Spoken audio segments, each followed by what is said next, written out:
Hello boys and girls, back again. This is my first video in a very long time, and it's something that I have wanted to make for quite a while.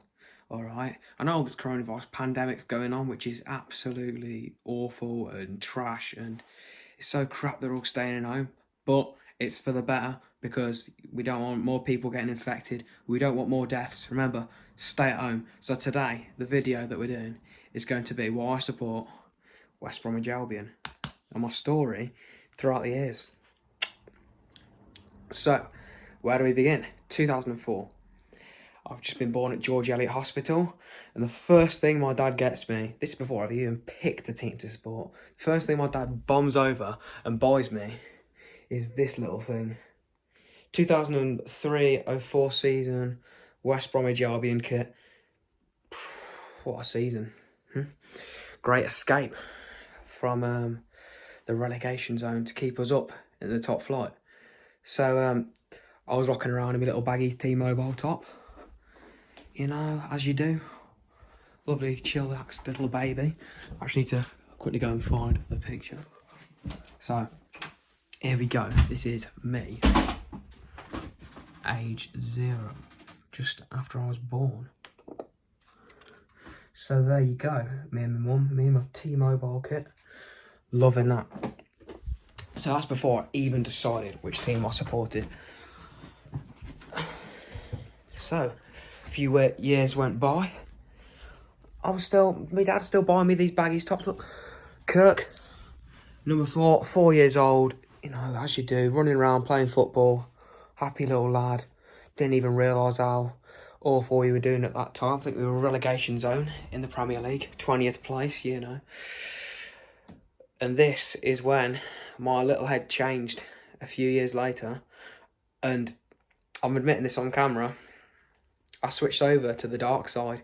I was a Chelsea fan for about 5 years, and I know that is, how can you do it for that long, support a team like that? But yeah, I was a Chelsea fan for 5 years, which, pretty good times, you know. They won the Champions League, so I was bouncing on the FA Cup. Frankie Lampard was banging in the goals back then. Absolute cracking player.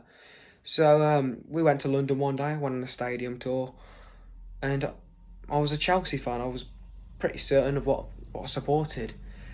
First game I ever went to was Coventry versus Barnsley, which was a decent game back when I was about 6 years old. Ended 3-0 Coventry, I can remember. And then my second game after that was my local team, Nuneaton Borough. And I'm a big believer in this, support your local, you know. It's the community has a buzz off the local football team. And if you support the local football team, then the community's going to get better because businesses will earn more revenue from away fans coming in, like with big teams, with big fan bases, like, I don't know, your Grimsbys, your Wrexhams. When they come in, they bring a good couple of hundred fans down, brings a bit of money into the town. But yeah, enough about that. That is for another video. So, after my second game, which was Nuneaton Borough versus Guiseley in the playoff semi-final, and did 2-1 Nuneaton Borough. So a lot of people, there was a big buzz around the time back then, Borough going up to the National League, which is quite a big effort for a small town, because it's quite a good league, some decent teams in there. So this is where it all changed. 1st of January 2013. I loved my football. I hadn't been to like a big game before. So it's Christmas Day, and what do we open up?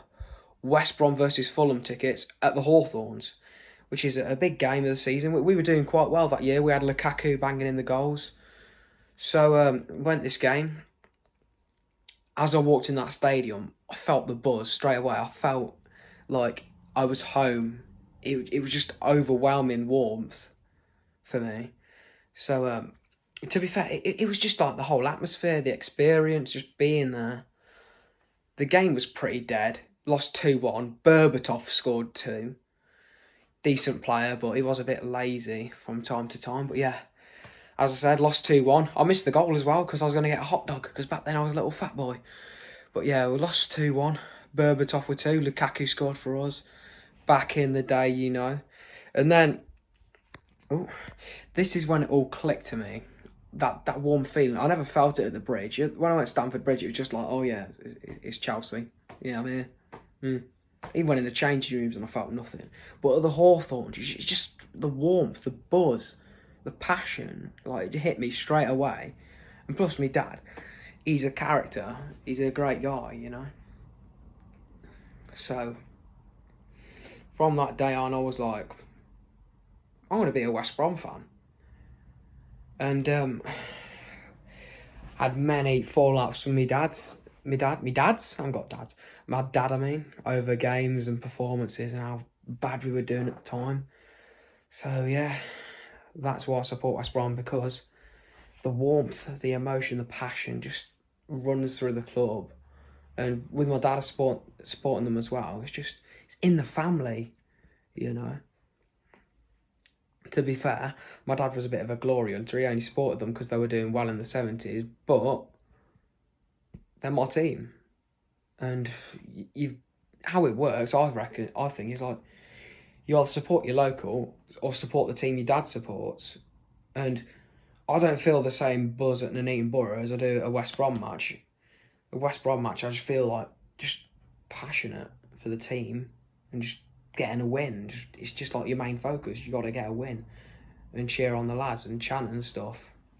And then, like, in my older years, the whole football culture came in, you know, Stone Island, Adidas Gazelles, and that started a completely new ball game, I guess, to it, because there's just so much more than just football. It's everything around the game. It's the people, and just, you know, there you go. So that's why I support West Brom. That's a cheeky little video there. Hopefully, when this coronavirus things ends, then I'll be doing more vlogs. But that's not important at the minute. Not important at all. People are dying from this, and it's just devastating. To be fair, you've got to think of it. Every life is a family who's getting affected by this. Like, you see numbers going down, but people are still dying. You know, that's why I guess you just can't. You can't celebrate, like, oh, it's getting better when people are still dying. And it's just, you can't describe it, how shit it is.